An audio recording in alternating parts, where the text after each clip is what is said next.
Bonjour tout le monde, aujourd'hui je vais vous parler des niveaux d'exécution au niveau de Red Hat et du démarrage avec systemd, principalement sur Red Hat 7 en comparaison avec les anciennes versions de Red Hat.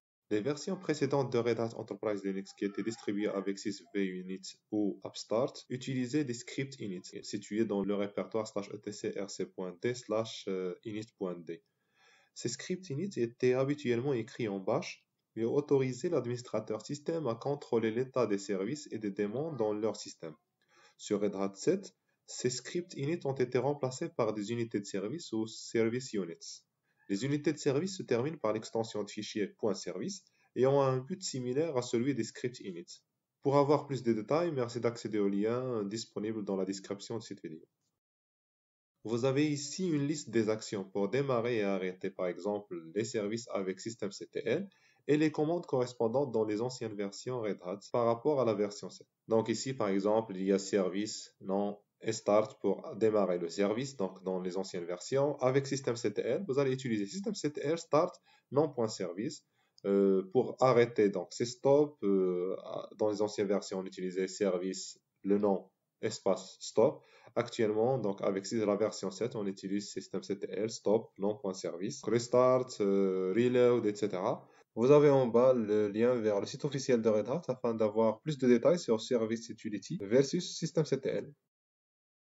Pareil ici, on a l'équivalence entre chkconfig et systemctl. Donc chkconfig, c'est ce qu'on utilisait avec les anciennes versions Red Hat. Et systemctl, donc c'est la commande universelle pour la gestion des services au niveau de Red Hat 7, pour activer les services avec le démarrage du système par exemple. Et là, vous avez donc chkconfig, le nom on. On a remplacé ça au niveau de Red Hat 7 avec systemctl enable et le nom du service. Pareil, off pour désactiver le service et systemctl disable le nom du service. Vous avez ici donc les détails, l'ensemble des commandes les plus utilisées. À la fin, vous avez donc le lien vers le site officiel Red Hat et la page qui décrit en détail ces deux commandes-là ou l'utilisation de systemctl par rapport à chkconfig dans les anciennes versions. Avant Red Hat 7, les niveaux d'exécution étaient utilisés pour identifier un ensemble de services qui démarraient ou s'arrêtaient lorsque ce niveau d'exécution était demandé. Au lieu des niveaux d'exécution, donc systemd utilise le concept de cible pour regrouper un ensemble de services qui sont démarrés ou arrêtés. Une cible peut également inclure d'autres cibles, par exemple la cible multi-utilisateur comprend une cible NFS.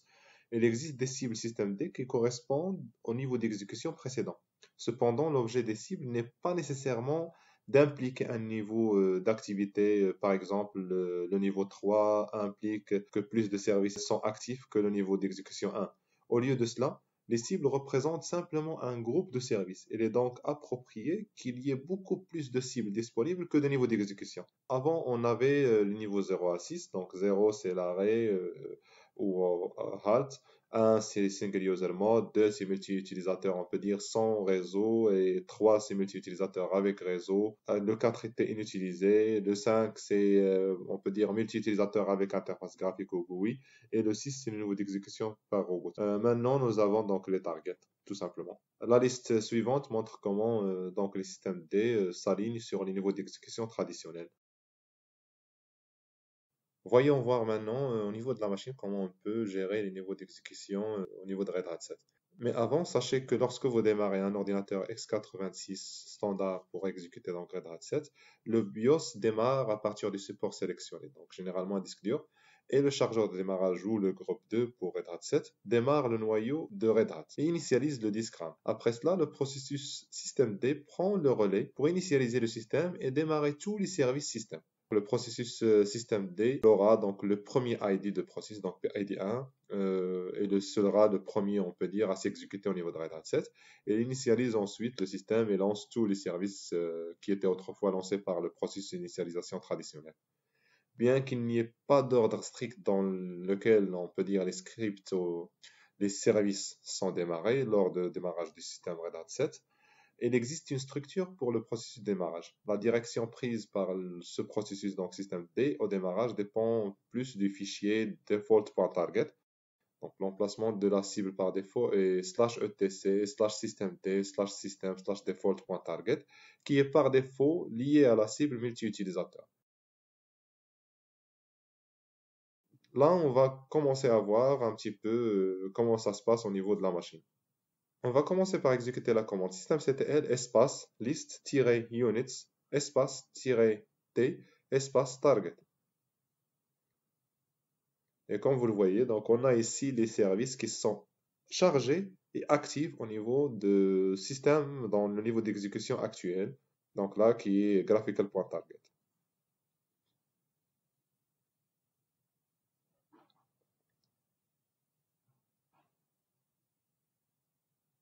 Si on veut voir l'ensemble des services qui sont chargés ou pas, donc on ajoute "-a" à la fin. Et comme vous le voyez ici, on a des services qui sont inactifs ou not found ou dead, et pas uniquement les services qui sont chargés et en cours de démarrage.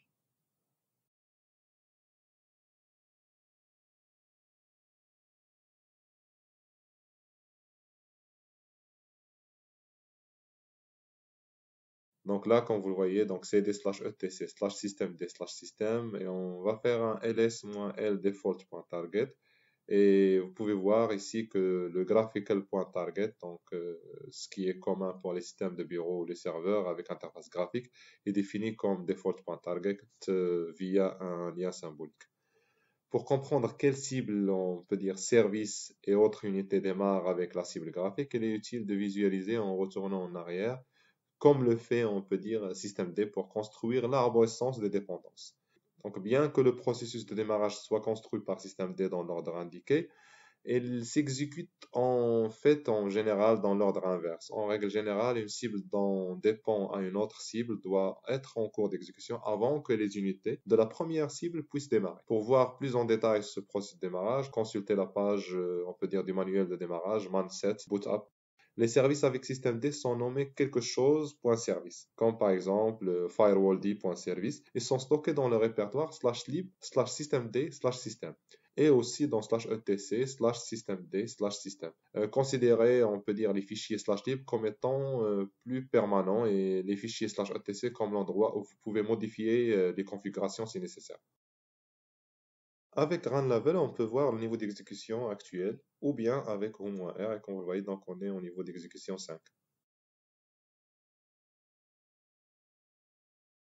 On peut utiliser la commande systemctl getDefault pour voir le niveau d'exécution de démarrage par défaut. Comme vous le voyez, donc on a ici graphical.target qui correspond au niveau d'exécution 5. On peut modifier le niveau d'exécution par défaut avec systemctl espace set-default et on spécifie le nouveau niveau d'exécution qu'on souhaite activer ou mettre par défaut. Donc par exemple multi-user.target qui correspond, on peut dire, au niveau d'exécution 3. Et comme vous le voyez, donc ça c'est modifié, donc c'est bon. On peut vérifier avec systemctl getDefault ou bien rebooter et là on doit démarrer directement au niveau d'exécution 3.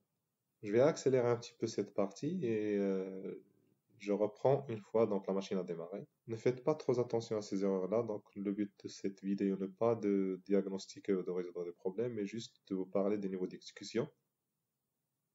Donc là on va taper le login, root, et le mot de passe correspondant. Voilà, donc là, on est connecté au niveau d'exécution multi-user.target ou run level 3. Donc, on peut le vérifier avec run level ou bien -r. Voilà. On peut aussi checker avec systemctl getDefault si on a bien multi-user.target. On a la possibilité de passer d'un niveau à un autre, on peut dire directement avec systemctl. Et comme vous le voyez, donc là, avec systemctl rescue, on passe au mode rescue. On va taper le mot de passe. Voilà.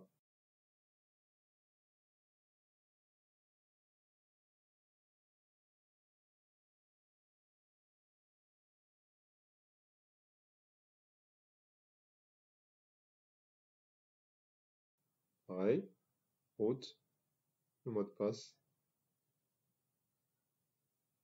Là, on peut vérifier le niveau d'exécution. Et comme vous le voyez, donc là, on est de retour au niveau 3. Avant, on était au niveau 1. On peut faire aussi systemctl, un nouveau rescue, on va tester. Pour passer directement au mode rescue, on va taper le mot de passe directement de l'utilisateur root. Voilà. Et là, si on fait un run level, donc on est au niveau 1. Au moins R, pareil, niveau d'exécution 1. Et comme vous voyez, donc il y a le dernier niveau avant. Donc là, 3. On était en 3, on est passé en 1. Donc là, on va passer en mode emergency. Donc systemctl espace emergency. Voilà, on tape à nouveau le mot de passe route pour accéder à ce mode, à ce niveau. Voilà, N. C'est ce qui correspond au niveau d'exécution emergency. Maintenant, testant ou passant directement au niveau d'exécution, on peut dire multi-utilisateur à nouveau, niveau 3, avec systemctl espace isolate espace multi-user.target. On va attendre un petit peu.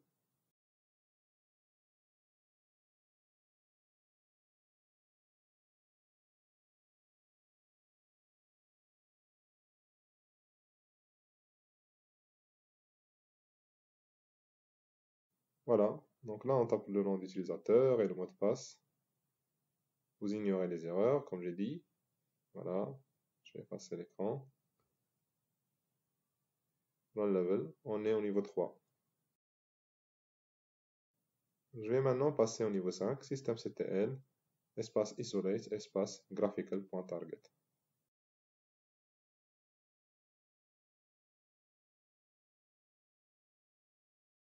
On va taper le nom d'utilisateur, le mot de passe,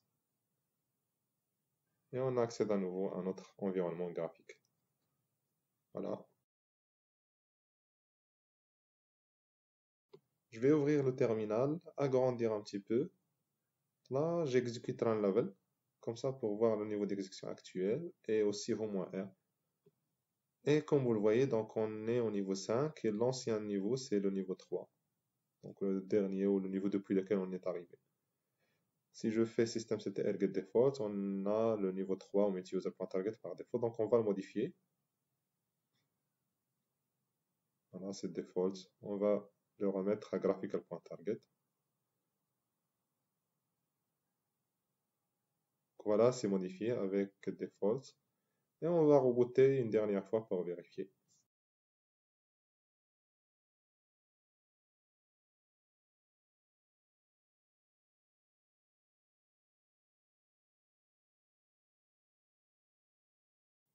Donc là, on démarre directement au niveau d'exécution graphique au 5.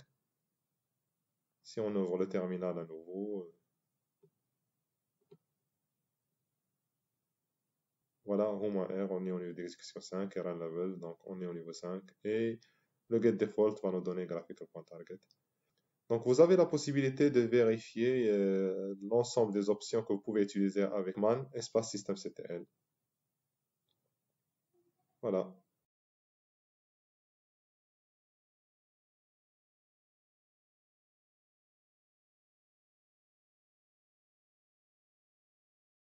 Si vous avez des questions, n'hésitez pas de me les mentionner dans les commentaires. Sinon, c'est tout pour aujourd'hui. Merci pour votre attention et à la prochaine vidéo.